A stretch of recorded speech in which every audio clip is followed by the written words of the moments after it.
자, 정관장이 뭐 이제 메인 선수들 메가와 부키리치 활약에 따라서 희비가 엇갈리듯이 외국인 선수의 활약 그리고 또 관리가 사실상 배구 리그에서 굉장히 중요한 역할을 차지하는 거 부인할 수 없는 사실입니다. 그런데 현대건설의 강성현 감독이 모마 선수에 대한 불만을 드러냈다라고 하는데 이거는 무슨 얘기인가요? 근데 이 모마 선수에게 강성현 감독이 이렇게 불만을 터뜨린 게 비단 최근의 일만은 아니에요. 이번 시즌 앞서서도 모마 선수를 향해서 강성현 감독이 정말 강성현 감독이 이 정도였나 이렇게 저는 약간 표현하면 강성이 이 정도로 강성이었나라고 느낄 정도로 모마를 아예 그냥 제외하고 경기하는 뭐 특히 흥국생명전에서 2라운드 경기였어. 아예 빼놓고 경기하는 모습도 있었는데 그걸 보면서 이 둘의 관계가 예전만 하지 못하구나. 그리고 그걸 느낄 수 있는 게 강소영 감독이 책임감이 없다.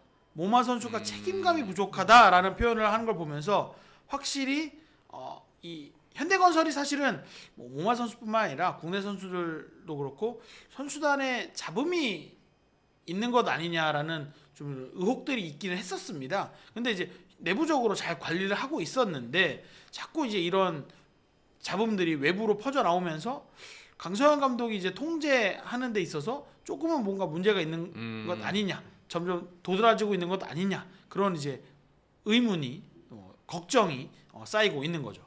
이쪽은 또 정관장은 다른 의미로 또 외인 때문에 걱정을 하고 있습니다. 자, 내일 대결이 어떻게 펼쳐질지 관심이 간다라는 말씀 다시 한번 드리고, 그리고 저희가 이제 시작할 때 말씀드렸던 이야기인데 기업은행 천신통이 이제 굳이 치료를 중국에서 받겠다고 굳이 떠나지 않습니까? 근데 아예 팀을 떠나버렸다고요? 네, 사실상 이제 발목을 부상을 당하면서 천신통 선수가 2경기를 결장했는데요. 결국 2경기 결장 이후에 아예 중국으로 떠나서 치료를 받기로 했습니다. 네. 뭐 사실상 올 시즌을 이제 더 이상 치르지 않겠다는 선언이었고요. IBK기업은행에서도 국내에서 좀 치료받고 좀 혹시나 좋아지면 또 경기 막판에 출전을 할 수 있으니까 설득을 했는데 좀 본인의 의사가 강하다 보니까 결국 보내주기로 했습니다. 뭐 지난 시즌에는 이제 IBK기업이 태국 국가대표였죠. 폼푼 선수가 이제 세터를 맡았었고요. 올 시즌에는 이제 폼푼 선수가 떠나면서 중국에서 천신통 선수를 아시아 쿼터로 영입을 했는데 이제 IBK기업은행이 세터진이 사실 굉장히 약하긴 해요. 그래서 천신통 선수가 빠지고 난 다음에 경기를 보면 왜 아시아 쿼터를 선택할 수밖에 없었느냐가 좀 나왔습니다. 특히 가장 최근 경기에서는 이제 김하경 선수가 결국 이 현대건설전에서 선발로 나왔는데 경기가 잘 풀리지 않자 세 번째 세터라고 할 수 있는 김윤우 선수를 투입했는데 김윤우 선수도 흔들렸단 말이죠. 그러다 보니까 19살 신인인 최현진 선수까지 들어갔습니다. 그러니까 한 팀에 보통 세터가 4명인데 보통 한 시즌을 1번 세터와 2번 세터 2명으로 치르거든요. 근데 IBK기업은행은 2번, 3번, 4번까지 썼습니다. 주머니에 있는 패 다 꺼낸 거죠. 그렇죠. 하지만 결국 역시 현대건설에게 패하고 말았고요. 그만큼 이제 어떻게 보면 IBK기업은행에서는 올 시즌 사실상 이제 봄배구 추격의 동력을 많이 잃은 상황이 됐다. 뭐 득점 1위를 다툰 빅토리아 선수도 있고 올해 육수영 선수도 많이 성장했는데 그렇죠. 결과적으로는 올해도 한 4위를 지키는 정도에서 끝날 가능성이 높아진 상황입니다. 이게 또 2년 연속 이런 일이 벌어지니까 이게 세터복이 없어도 이렇게 없나 싶기도 한데 천신통 선수는 도대체 왜 그런 거예요? 뭐 가장 큰 원인은 일단 부상입니다. 그러니까 부상인데 이제 우리나라 의료 좋기로 유명하잖아요. 네. 이게 아마 외국인 선수라면 거의 대부분 비슷한데 이게 야구의 상황과도 좀 떠올려 보면 LG 트윈스의 플러코 선수들 다들 기억을 하실 거예요. 플러코 선수 같은 경우에도 국내에서 진료를 받았는데 좀 본인이 굉장히 불안해했고 미국 주치의에게서 치료를 받고 싶다고 해서 검사를 받았거든요. 그래서 사실 당시에는 플로코 선수의 태도에 대해서 굉장히 좀 지적을 많이 했는데 또 미국에 가서 또 치료를 하다 보니 또 실제로도 부상이 굉장히 심해서 수술까지 받았었거든요. 아무래도 외국인 선수 입장에서는 한국의 의료를 못 믿겠다기보다는 내가 좀 편하고 내가 잘 아는 사람에게 치료받고 싶었던 것이 좀 컸던 것 같아요. 약간 그렇게 보면 될 것 같아요. 유학을 갔는데 건강하면 고향집 엄마 생각이 안 나지만 뭐 내 몸이 아파. 근데 뭐 자취방에 나 혼자 아픈 채로 오돌오돌 떨면서 누워 있어. 그러면 평소보다 엄마 생각, 집 생각이 더 크잖아요. 그것처럼 뭐 건강하게 경기 잘하고 있을 때는 지금이 너무 좋지만 뭐 아무래도 몸이 아파서 다른 생각을 할 시간이 조금 많아지다 보면 집 생각이 아무래도 나지 않았을까. 그래서 뭐 사실 IBK 브레인 같은 경우는 저는 지난 시즌도 그렇고 이번 시즌도 그렇고 외국인 선수를 세터로 쓰는 모험이 굉장히 과감하다라고 생각하면서도 분명한 숙제, 김효경 기자 얘기한 것처럼 국내 세터와 이 외국인 주연 세터의 차이를 빨리 줄여야 되는 숙제가 있음에도 불구하고 사실은 그 숙제를 단기간에 해결한다는 게 쉽지 않거든요. 네. 그래서 뭐 IBK 기업은행으로서는 비단 지난 시즌 이번 시즌뿐만 아니고 앞으로도 국내 세터, 한국인 세터를 얼마나 키워낼 것인가 굉장한 숙제로 나왔다. 다시 한번 확인했다라고 볼 수 있는 이 뿜뿜 또 천신통의 뭐 런이라고 해야 될까요? 네. 사태라고 할 수 있겠습니다.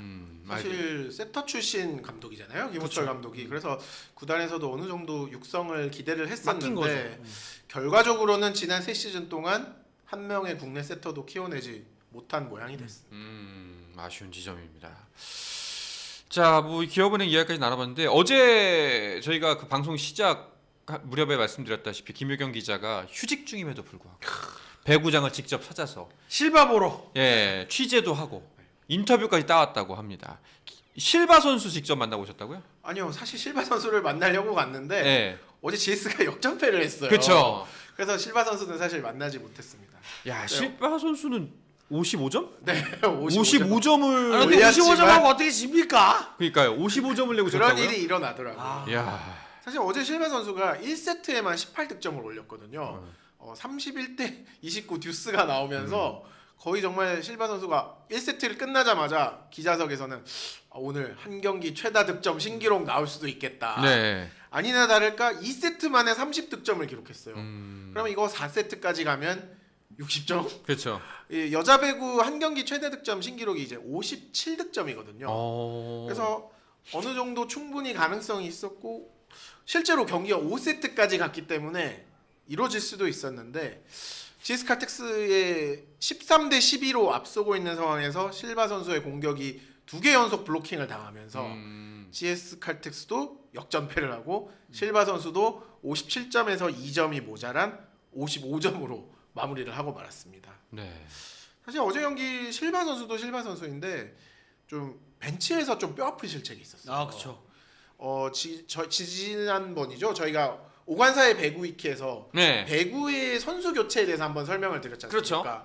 이제 배구는 한 세트에 6번까지 바꿀 수 있고 바꿨던 선수와 원래 바꿨던 선수만 바꿀 수 있다. 그 규칙을 어제 GS 칼텍스가 위반하지 않을 수밖에 없는 상황에 몰렸습니다. 3세트에 이제 GS 칼텍스가 3번의 교체 카드를 썼었거든요. 그러면 이제 남은 교체 카드가 3장이잖아요. 근데 벤치에서는 4장이 남은 걸로 착각을 한 거예요. 네. 그러면서 실바 선수를 잠시 휴식을 주기 위해서 세터 선수와 실바 선수를 동시에 뺐습니다. 네. 그러면은 5장을 쓴 게 되죠. 네. 그러면 한 장밖에 쓸 수가 없습니다. 근데 실바 선수를 세터와 바꿨기 때문에 실바를 넣게 되면 세터가 빠지는 상황이 되는 그렇네요. 거예요. 네. 그러다 보니까 이영택 감독으로서는 교체를 더 이상 할 수가 없네. 그래서 24대 21에서 24대 23까지 쫓겼는데도 실바 선수를 넣지 못했고요. 그대로 역전패를 했어요. 결국 그게 2대 3 역전패 시발점이 되고 말았습니다. 말 그대로 진짜 뼈 아프네요. 오간사의 배구 위키를 안 봤을까? 이게 보통 이게 문제네. 이게 코치나 이런 스텝에서 보통 이 그렇죠. 카운트를 하거든요. 네. 왜냐면 네. 그거 부심이 얘기해 줍니다. 네. 교체 사인하고 몇 번 남았다 이렇게 사인을 줘요. 그래서 그것만 잘 체크해야 되는데 어제 워낙 경기가 박진감 있는 경기를 하다 보니까 벤치에서 그 실수가 나온 거죠. 그래서 이영택 감독도 경기 끝나고 얘기를 했어요. 4번이 남은 줄 알고 2명을 동시에 바꿨다. 그러면 네네네. 남은 2번으로 다시 바꿀 수가 있으니까. 그런데 그게 착각이었던 거죠. 오간사의 배구 위키만 봤어도 그런 네. 실수를 안 했을 텐데. 그러니까요. 어쨌든 결과적으로 또 우리 한상원 아나운서님이 응원하시는 페퍼저축은행이 네. 3대2 역전승을 거두면서요. 드디어 시즌 9승을 달성했습니다. 두 자리 투승이 가야 가니까 돼. 드디어 이제 1승만 더 추가하면 창단 첫 10승을 달성한데요. 그래서 제가 어제 MVP 이한비 선수를 만나고 왔습니다. 알겠습니다. 그 인터뷰 영상 화면으로 직접 만나보시죠. 하나하나 나가는 게 다 저희 팀에는 감회가 다 좋은 것 같고 그게 또 올해 성장해나고 또 그런 것도 경험해보고 이겨내가는 것 같고 앞으로도 또 이 팀에서 할 수 있는 배분은 많다고 생각하니까 또 올해는 또 올해 할 수 있는 거 열심히 하고 내년에는 준비를 해야겠죠. 근데 지금 하고 있는 모든 게 다 저희 팀에서 다 너무 좋고 팀이 또 그래도 한 단계 성장해 나가는 것 같아서 기분이 매우 좋습니다. 그걸 같이 하고 있으니 너무 좋습니다. 저렇게 잘 웃는 선수인데. 네, 그러니까요. 그러니까 이한비 선수가 정말 성격도 좋고 네. 이 배구 실력뿐만 아니라 이런 인품이라고 해야 될까요? 그쵸, 그런 게 굉장히 좋은 어떻게 보면 팀에서 중고참 역할을 하는 선수인데 그동안 너무 경기를 지다 보니까 사실 저런 밝은 모습을 우리가 직접 보기가 너무 힘들었거든요. 약간 눈물의 주장 네. 그런 느낌이었어요. 네, 정말 올 시즌은 페퍼저축은행이 가능성을 보여주고 있다. 네. 좀 다음 시즌을 좀 더 기대할 수 있는 모습들로 바뀌어가고 있는 것 같습니다. 페퍼는 만약에 두 자릿수 승수를 올린다면은 철회를 지지에 대한 철회를 진지하게 한번 이제 최애를 바꾸시는 건가요? GS로 이제 갈아타야겠다라는 강력한 느낌이 듭니다. 알겠습니다. 자, 그러면요 이어서 한 주간 선수들의 활약을 짚어보는 내 맘대로 MVP 뽑아보도록 하겠습니다. 두 기자의 기준으로 정말 주관적으로 두 사람이 뽑은 MVP 만나보도록 하겠습니다. 먼저 오영 기자부터 발표를 해주시죠. 네, 저는 어제 경기를 보고 확실하게 느꼈습니다. 레오나르도 감독이 남자부에 네. 무언가 이상한 변화를 만들어낼 수도 있을 것 같다. 네. 그래서 보통 이제 저희가 MVP로 선수들을 주로 뽑지만 레오나르도 감독이 이상한 변화를 끌어낼 수도 있는 그 시발점이 될 만한 경기를 어제 보여주면서 저는 레오나르도 감독을 뽑았는데요. 사실 아까도 앞서 제가 소개했지만 그 현대캐피탈이 얼마나 강하냐 하며 그리고 저 팀이 얼마나 약점을 어떻게 찾았느냐라고 질문에 굉장히 예상과 달리 현대캐피탈과 2위의 차이보다 2위와 7위의 차이가 더 작다라는 얘기를 한 걸 보면서 이런 답을 한다고? 그래서 제가 사실은 이 그 통역 과정에서 통역 분야에 실수가 있어서 인터뷰가 끝나고 레오나르도 감독을 찾아갔어요. 그래서 다시 한번 설명해 달라. 좀 전달되는 데 있어서 실수가 있었던 것 같다 했더니 한마디로 얘기해 주더라고요. 현대캐피탈이 그냥 잘한답니다. 잘한다고요. 라는 얘기를 한 걸 보면서 야 이번 요번 뭔가 여기서 좀 더 캐면 뭐가 나오겠다 라는 느낌이 딱 들었고 그래서 KB가 승리하면 할수록 뭔가 이 레오나르도 감독에게서 나는 강한 팀을 이겼다. 색다른 것들이 나올 수 있겠다라는 가능성을 확인했습니다. 알겠습니다. 자, 그러면 김효경 기자가 뽑은 MVP도 만나보도록 하시죠. 저는 저희가 이제 오늘 녹화 방송이다 보니까 이제 오늘 저녁에 하는 경기는 포함이 되지 않는데 한국생명의 세터 이고은 선수를 선택해봤습니다. 아무래도 이제 정관장과 이번 2연전 승리에서 굉장히 이고은 선수가 돋보이는 활약을 했었거든요. 그래서 아본단자 감독이 사실 굉장히 칭찬을 하지 않는 감독입니다. 극찬을 하시던데. 이게 화를 많이 내시잖아요. 네. 선수한테도 이런 그렇죠. 격정적인 이야기를 많이 하시는데 제가 그날 이고은 선수를 인터뷰를 부르면서 보통 이제 기자들이 요청을 하거든요. 네. 이고은 선수 올 시즌 어떠냐 물어봤더니 굉장히 막 극찬하면서 우리 팀을 바꿔놓은 선수다. 내가 원래 이런 배구를 하고 싶었다 작년에도 이렇게 이야기를 했거든요. 사실 이고은 선수가 지난 시즌에는 이제 페퍼저축은에 있었잖아요. 네. 그 당시에는 이제 한국생명의 이원정 선수와 이제 트레이드가 되면서 옮겨왔는데 이 아본다자 감독이 가장 만족했던 점이 다양한 공격 루트를 활용해주는 점이라고 했어요. 정관장과의 4차전에서 보면 피치 선수가 22점, 김연경 18점, 정윤주 17점, 마테이코 13점. 그러니까 4명의 선수가 두 자릿수 득점을 올렸거든요. 사실 우리 V리그가 이른바 몰빵 배구라고 해서 그렇죠. 실바가 55점을 네. 올리고 되는 선수한테만 이런 경기들이 많은데 한국생명은 다양한 공격 루트를 활용하거든요.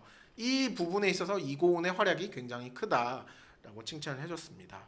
사실 이건 좀 뒷이야기인데 알려지지 않았지만 한국생명이 원래 이고은 선수를 더 빨리 데려오려고 했어요. 두바이에서 트라이아웃이 열릴 때부터 트레이드를 진행을 하려고 했는데 좀 양 구단의 의사가 맞지 않았었는데 결국은 이제 트라이아웃이 끝나고 나중에 이제 컵 대회 즈음에서 데리고 왔거든요.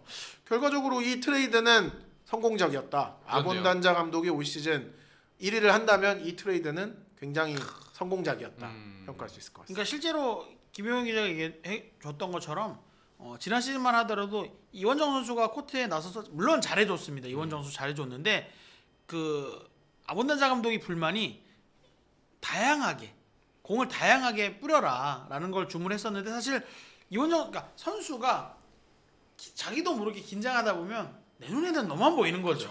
김연경 선수에게 김연경 선수에게만 공을 네, 많이 갈 주는 수밖에 상황이 없었죠. 있었습니다. 네. 그러다 보니까 아까 한상원 아나운서 얘기했던 것처럼 김연경 선수가 더 빨리 지치는 네. 그런 문제가 났는데 저는 이 4라운드 경기에서 이렇게 고른 활약을 보여줬다는 게 이곤이 가진 경험의 힘이 아닌가라고 생각을 합니다. 네, 알겠습니다. 스포츠 플러스 한정의 무대 스포츠 플러스 힘좀 에너지